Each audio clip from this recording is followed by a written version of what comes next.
Hey you folks, Quill18 here, and welcome to Let's Play Sid Meier's Civilization V, A Brave New World. I've been really excited for this expansion pack, so I couldn't wait to start the Let's Play, so I'm diving in right away. Of course, since the game has just come out, or rather the expansion has just come out, there's a good chance we're going to run into some bugs, some balance issues, I don't know.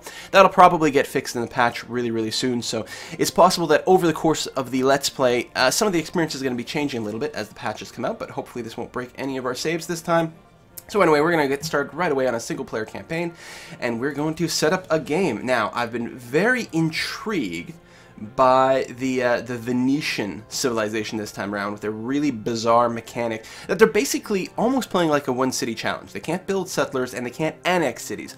Now, of course, they can still conquer cities and turn them into puppets. That is totally fine, and that even works with city-states as well, so that's kind of interesting. And they the other big twist is that they can use money to purchase buildings and units, apparently, in puppeted cities, which normally you can't do. Because that was one of the big worries, is because you'll only have direct control over one city, so my problem was always like, well, how are you going to sort of direct any of your production anywhere? You can't. You've just got to hope that the AI builds the right thing. That's a little sketchy.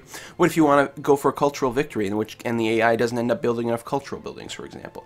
So you do have the option to do it as long as you have lots of money. Now, luckily, we do have double the normal number of trade routes, so that should help us make some pretty serious bank as well. And of course, we've got the Merchant of Venice mechanic. What news on the Rialto? So we'll see how that works out. I have not played this expansion at all yet. This is going in completely blind. I certainly have no experience with the Venice mechanic, so it's going to be kind of crazy, but we'll see what we can do. So we've got that.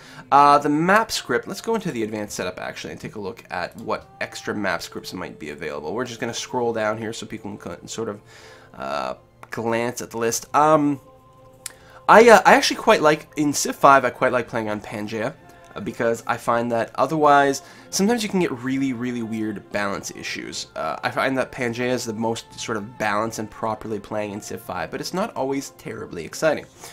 Continents Plus, on the other hand, which usually doesn't show up in the normal list, that's why you have to go into the advanced setup. It's very similar to Continents, but yeah, the scripting is a little bit... I think I like the scripting, the way that the slight tweaks between Continents and Continents Plus. I really like the little changes they've done there. Of course, Earth can always be fun because it will look, you know, relatively similar to home. That being said, I think we might go for Fractal this time.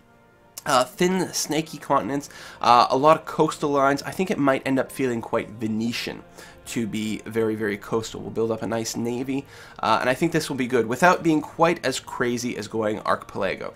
So we're going to give this a try. I don't have a lot of experience with Fractal, so for all I know, it's going to create a terrible map. But hey, as long as we're in it together. We are going to go standard size. We're going to go standard pace. Now, the difficulty, I have been playing as Emperor, but I'm going to drop it back down to King, just because it's a new expansion, and I'm sure a lot of the mechanics are kind of going to trip me up. I'm going to make more mistakes than usual, so we're going to try to bring down the difficulty just one little notch. Other than that, we're going to go pretty standard setup. All the normal victory types turned on. We're going to have quick combat and quick movement because I find it just makes the... I mean, that's the way I like to play it personally because I'm a little impatient. And a lot of people in the videos complain when the animations aren't enabled. They're like, we want to see the pretty graphics or something. But frankly, I think it helps the pace of the videos quite a bit. So with that, we are going to... yeah, we're going to leave it like that. Everything else random. Venice, I suppose I could just turn on all the new civs.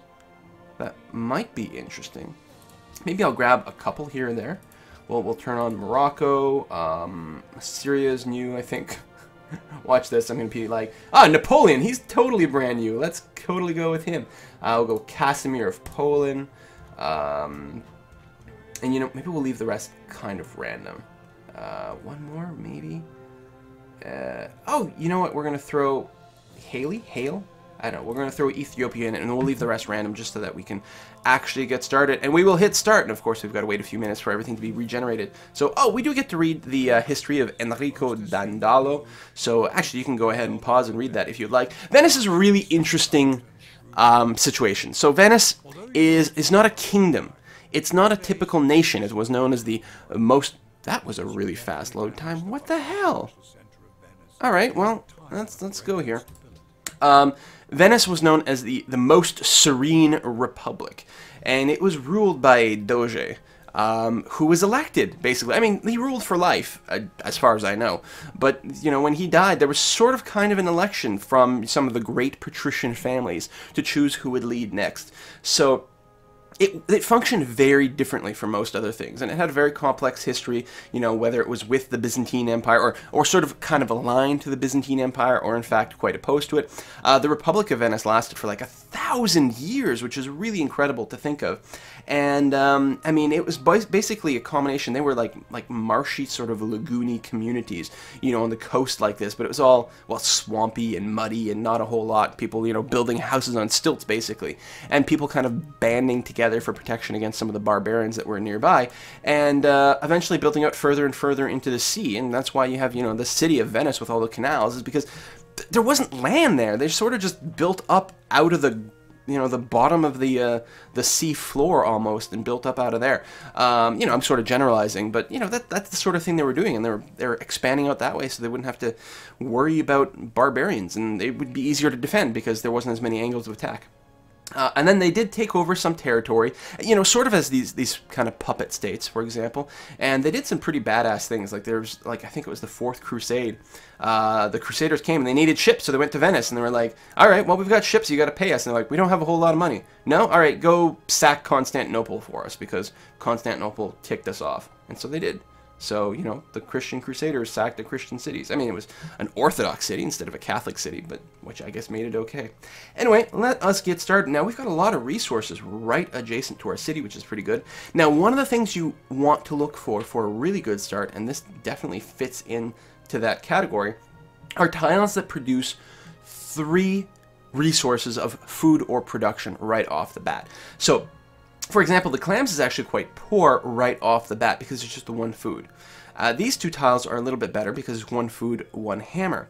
But all 3 of these tiles are stupendous for us because they each produce a total of 3 useful resources. Money doesn't really matter quite as much right off the bat because you're trying to, you know, get your initial building down, or, you know, grow to that population 2 as quickly as possible. So, unless I'm mistaken, this feels like it's going to be an exceptionally strong start. You usually have to regenerate a few times, which you can do with the restart game button here. It'll keep the same settings, but regenerate the map. And so, you know, sometimes I'll do that a few times just to get a tile in that first initial sort of donut, you know? You're in the donut hole and everything's around you. Because that's the one that really matters, because that's the one you're going to be building at first. And then after that, usually you'll get a bit of a culture pop that will expand outwards, and, you know, you'll get an extra tile and you can start producing, you know, a little bit extra there. But I'm quite happy with that. I'm going to hit a quick save here, and we're actually going to put in a quick cut because this first video won't have any actual gameplay. This will be part 0, and then we'll be back in a minute with part 1, which will be where we start actually taking turns and building things. See you in a second, folks. Bye-bye.